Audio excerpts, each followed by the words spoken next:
Ambassador, in my humble personal view, the arrest, the detention, and the potential prosecution of former President Duterte in The Hague is illegal. Well, I'm basing my opinion within the limits and context of the Rome Statute. I'd like to find out, given your next position as the permanent ambassador, Philippine ambassador to the United Nations, will you be in a position to navigate within the context of international law, whether or not we will find support in expressing my opinion that it is indeed illegal? Thank you very much, Mr. Senator. Well, first, of course, the Philippines is not a member of the ICC. So we have actually no official contact with the ICC. But nevertheless, the Philippines will always remain committed to all the human rights conventions and agreements that we are parties to. We will also, of course, follow our own national domestic law. And it's in that context that we will work to see how we can promote the various commitments that all countries have to human rights conventions. And it's in that context we will work. And therefore, at least as far as my position is concerned in New York, that would be the basic thrust that I would seek to undertake. Also bearing in mind that, as you know, the possibility that I think was mentioned earlier that the president would be open to considering at some stage in the future the possibility of rejoining the ICC. But at the moment, I think those are the areas that I would focus on. Mr. Chair, I raise this because if we refer to the Rome Statute, the foundation of that statute is the principle of complementarity, meaning to say, before it can act in a particular member state, of course, we are no longer a state member of the ICC, the jurisdiction, the national law of that particular state will govern. There has not been any pronouncement that the Philippine government judicial system or the National Prosecution Service cannot function or remains to be inactive. There is no such allegation or admission on the part of the Philippine government. So dapat sana ang naunang, kung mayroong pagkakasala yung ating nakaraang Pangulo, dito siya dapat na-arestuhin, dito siya dapat litisin at hatulan mismo ng ating sariling mga batas. That was not done. So, the ICC itself did not observe its own regulation, its own rules. At meron naman po tayong domestic law. Hindi po ako nagkakamali. This is Republic Act 8591 na sinasabi po doon ang nagkasalang isang Pilipino, kahit na yung pagkakasala niya ay tinataguriang international crime at lahat ng kauri nito, ang jurisdiction dito pa rin sa ating bansa. Bigla na lang inaresto na hindi naibigay ang kaukulang due process. So I am expecting na dahil naman sa tungkulin mo sa United Nations, baka makapagtanong-tanong ka naman kung yung naganap na pangyayari ay talagang regular o dapat nating bigyan ng masusing pag-aaral, baka naman nagkamali ang nakagawa ng ganito. Yun lang naman ang punto, Mr. Secretary. Mr. Ambassador. Thank you, Mr. Chair. If you care to reply. Maraming salamat, Mr. Senator, and definitely I will take to heart the points you have made. I will take them into account. And naturally, in the context of my overall work there, as I mentioned, in promoting human rights, etc., I will certainly take into account what you have mentioned. Thank you, Secretary Manalo. The chair would like to acknowledge the presence of Senator Amy Marcos.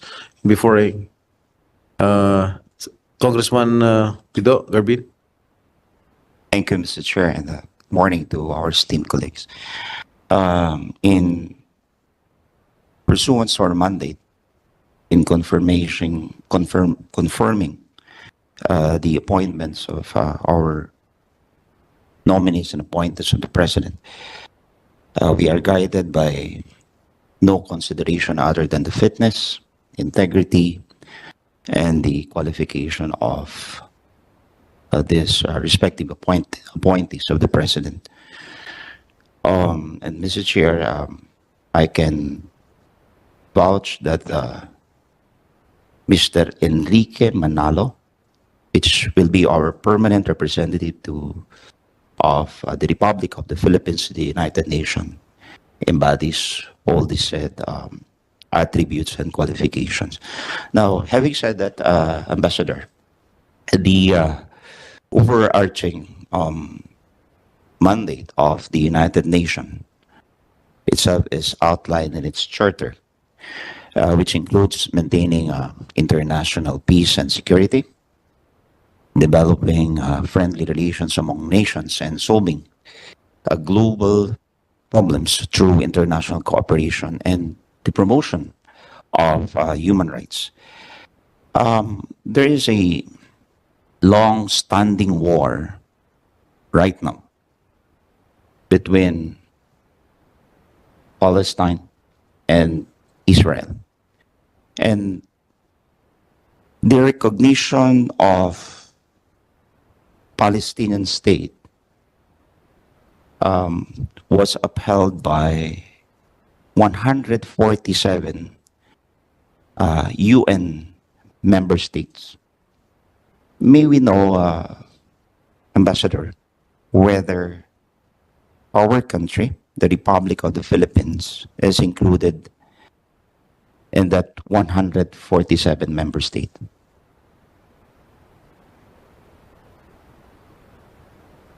Thank you very much, Mr. Congressman. On the particular question, yes, we are included.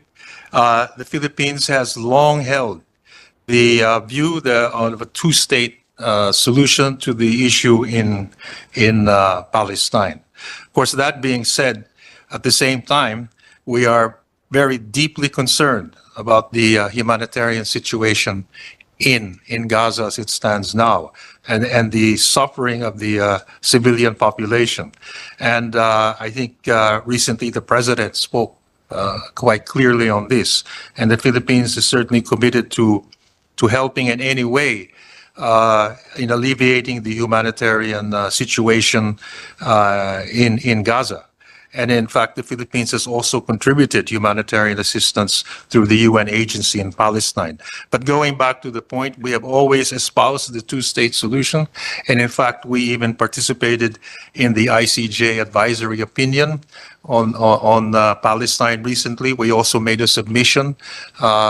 We were one of a number of states to do so. So our commitment to ensure that the situation in Gaza does not continue as long with respect to the humanitarian suffering and costs to the women, children, and people in Gaza.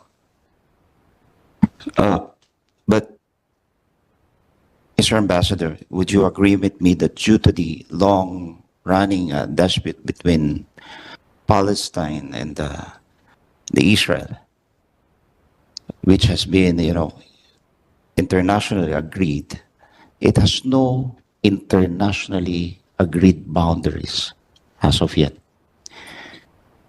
And in fact, given its status, they are just a quasi-state. But as you have said, we continuously recognize the two-state solution, and we fully support the same. In according assistance to Palestinian citizen, could you enlighten us whether we accept refugees here in our country?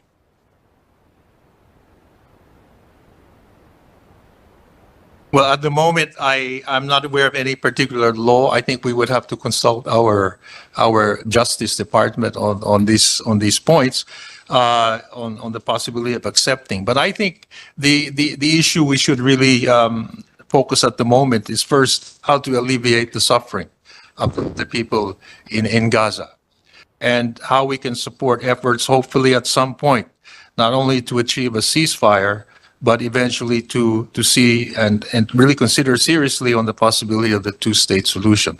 I think these are the immediate things. But in terms of the refugee issue, of course, I'm not aware. I could be wrong if we have any law, but I think if we do, it would also have to involve other agencies in the Philippine government to consider this matter. Thank you, Mr. Ambassador. Now, your statement on the support of the two-state solution as represents a strong and moral and political statement for the Republic of the Philippines, and we should continue to support the same. Thank you, Mr. Chair. Thank you, Representative Garbin. Senator Marcos? Yes, thank you very much, Mr. Chair. I don't know if this has been taken up. I apologize. There are so many committees going on, committee hearings. To Secretary Manalo, I'm sorry, you're still Secretary by habit. Makikibalita lang po tungkol sa bid natin to be a member of the UN Security Council. What are our chances of occupying the Asia-Pacific chair? And what are you doing to campaign? Because I know it involves a lot of lobbying and coalition building among our group. Could I say that I think our chances are good, and we have been campaigning really quite dexterously, especially in the past couple of years. Our campaign has been at various levels. When I was secretary, with my counterparts, the president, in fact, the president is scheduled to go to the UN this month, also to lobby. So at all various levels, our embassies abroad, our officials in the department, at various levels, undersecretary, whenever we meet our counterparts, we've always campaigned hard and sought their support. We've also had official exchanges through notes verbal of support.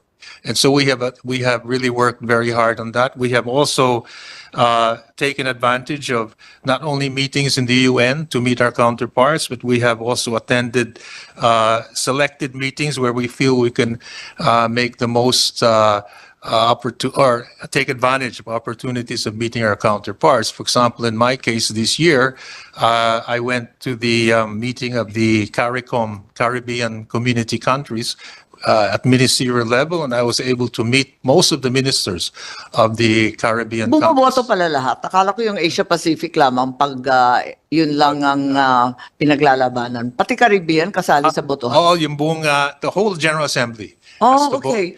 But Even if it's only for a specific region. just I see. so you- as I recall in the UN, it involved a lot of whining and dining. Talong-talo tayo sa mga budget nila. Anong ginagawa ninyo? well, At sino yung karibal natin? Sino pa sa Asia Pacific ang pumupustura? Kyrgyzstan. I see. And yes, it involves whining and dining and gaining pounds and cholesterol, but we also try to, when we dine, reasonably priced dining. But that's not the only thing, dining and whining. We take advantage too of meetings.